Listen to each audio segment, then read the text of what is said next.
This is a story right here that I think I've talked about before on my channel just based on the details alone right here. And this is the case of Curtis Flowers.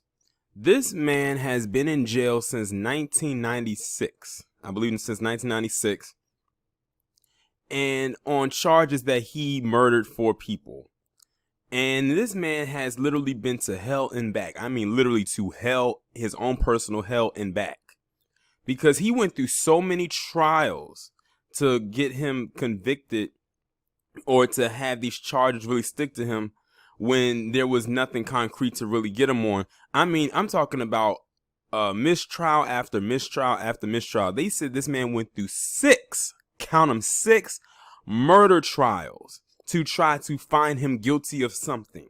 Notice I said to try and find him guilty of something, but really couldn't get anything on it. So really, technically, he should never have been in jail. But the person who kept bringing up these charges against him had an axe to grind. They need to find out whoever the hell that is and lock their asses up right the fuck now. Period. But today, the charges against Curtis Flowers has officially been dropped. And he is now a free man after spending 23 years in jail, which was nearly half his life, because the man is 50 now. That means he's been in jail since he was in his mid-20s, mid to late 20s. At long last, Curtis Flowers is free. The Mississippi man endured nearly 23 years behind bars, 6 trials, 4 death sentences, and most recently months of house arrest for murders he always maintained that he didn't commit. Now I know for sure I did talk about this because the house arrest sounds familiar. And for which the evidence of his guilt was weak. His legal odyssey ended Friday when the Mississippi Attorney General's office, which had been reviewing the case since February, submitted a motion to dismiss the indictments against him for the 1996 murders of 4 people in Winona, Mississippi. Judge Joey Loper then signed an order granting the motion. The move brought the state of Mississippi versus Curtis Flowers to a decisive close. Today, I am finally free from the injustice that left me locked in a box for nearly 23 years. I've been asked if I ever thought this day would come. With a family that never gave up on me, with them by my side, I knew it would. Flowers' case became the focus of national attention 2 years ago after investigation by APM Reports podcast In the Dark found that his conviction was based on unreliable evidence. District Attorney Doug Evans had tried Flowers an unprecedented 6 times. Doug Evans, fuck you for life. For the murders at the Tardy Furniture Store, which shattered the rural community of Winona. Evans couldn't be reached for comment on Friday afternoon. They need to find a way to reach him, and I do mean really reach him, like stick that fist out and punch him dead in his shit. They said he couldn't even be found at his house or at his home. They know they coming for his ass, and they should. Flowers' first 3 trials resulted in death sentences that were overturned by the Mississippi Supreme Court. His 4th and 5th trials ended in hung juries. Flowers' 6th trial in 2010 sent him back to death row at Parchman Prison, where he might have remained had the U.S. Supreme Court not decided to take up his case. In June 2019, the High Court reversed Flowers' conviction and death sentence, sending his case back to Montgomery County for a possible 7th trial and touching off a string of legal victories. In December, a judge granted his release on bail, setting Flowers, aged 50, free after he had spent nearly half his life behind bars. Then Evans, who had zealously pursued Flowers for a quarter century, recused himself from the case and handed it over to Attorney General's office. But all of the while Flowers was out on bail, the specter of a 7th trial loomed. Friday, with Attorney General Lynn Fitch's decision to drop all charges, that threat and the possibility of being sent back to death row are finally gone. Can you believe how many times? I'm not done reading the article. But can you believe how many times this man has gone to and from death row? I have never heard in my life of someone being sent to death row that many times, being sent and taken off that many times of death row. Usually when you have death row, they usually stay on there, unless there's a reason to put you back on. But they literally had this guy running around like he was in a maze, or like he was a pendulum or a chicken with his head cut off, going from life sentence to death row, back off of death row to life sentence, back to death row. Like, this guy last 23 years of his life has been nothing but chaos. And that damn person, that Doug Evans that was against him, they need to find his ass. Blow his phone the fuck up until they find out where he is, because he's the one that is the reason why he stayed in jail for that many years. They knew that this man didn't do what he was accused of. They knew the case was weak, but he could not see himself, most likely a white man, losing his case to a black victim. Not a suspect, but a victim. Because this man is not a suspect of any crime. People get exonerated from death row because of a combination of relentless, persistent, good lawyering, strong evidence that they didn't do it, and just plain luck, said Robert Dunham, executive director of the Death Penalty Information Center, which estimates that roughly 4% of death row inmates in the United States are innocent. You can't line up those, and I bet you most of them are black. You can't line up those elements. They happen or they don't. You're struck by evidence. For Flowers, it might have seemed like this day would never come. First arrested in January 1997, Flowers spent 23 years behind bars without respite. Even when his convictions were reversed and he wasn't technically a condemned man, Flowers remained in jail as a suspect in the murders. See, they held him there just to hold him there. He lost 23 years of his life while actually not being truly convicted of anything. Do y'all see how filthy and dirty this system is to black men? This shit frustrates the hell out of me. This man is extremely lucky to still be alive. He probably went every day of his life for the last 23 years thinking that this is going to be my last day.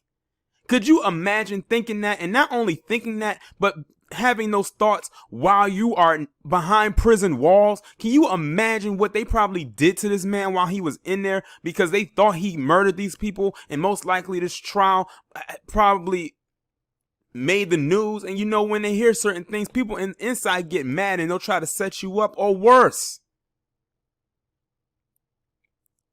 I don't know who this damn Doug Evans is, but he needs a goddamn A-Town stump put into his fucking chest. That's what he deserves. And his fate remained bound to Evans, who spent most of his career trying to ensure that Flowers would one day be executed. It's almost like this guy has a personal vendetta against him. He knew that this man was innocent, but he didn't care. All he cared about was winning the trial and seeing this man being put on a goddamn gurney and having a needle put in his goddamn arm. And watching his life just fade away. That's who needs to be put on the goddamn table. 3 judicial findings of prosecutorial misconduct in Flowers' early trials did not prevent Evans from trying Flowers 3 more times.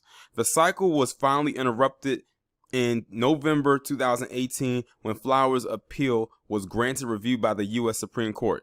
The court accepts just over 1% of the petitions it receives each year, but Flowers was buoyed by several supporting briefs that cited in the dark's analysis that found Evans' office during a 26-year span had removed black prospective jurors at nearly 4.5 times the rate it did white ones. Well, look at this. They set it up. They set this up so this man could be found guilty. They said they removed pretty much every last black juror that they had and replaced them with white ones. They had this thing set up from jump. Evans' record of striking African Americans from the juries in Flowers' 6 trials came under intense scrutiny during oral arguments at the High Court in March 2019. Justice Brett Kavanaugh voiced concern that Flowers' most recent conviction was tainted, considering Evans' earlier violations of Flowers' constitutional rights. "We can't take the history out of the case," Kavanaugh said. When the court reversed Flowers' conviction several months later in a 7-2 ruling, it seemed to send a clear message that Evans' continued participation in the case should not be tolerated. They just now realizing that after how many trials? I would say you should notice a pattern at least after the second time he did it.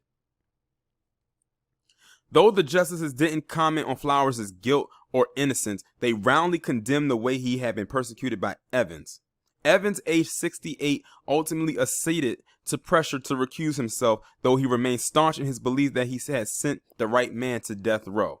When he asked a judge in January to appoint a prosecutor from the Attorney General's office in his place, Evans used his final court filing in the case to write that he remained confident in both the investigation and the jury verdicts. For the first time, however, Evans' opinion did not matter.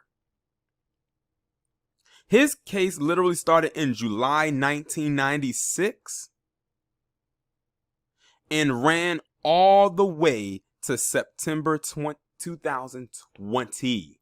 I wasn't going to read it, but shit, we already came this far. We might as well read it. And this is the order, well, not the order of how the events went. Well, it is, but also what happened. So, starting July 1996. Robert Golden, Carmen Rigby, Derek Bobo Stewart, and Bertha Tardy murdered at Tardy Furniture in Winona, Mississippi. October 1997, Trial 1, Flowers found guilty of the murder of Tardy and sentenced to death. March 1999, Trial number 2, Flowers found guilty of the murder of Stewart and sentenced to death. December 2000, Mississippi Supreme Court reverses Flowers' first conviction, citing prosecutorial misconduct.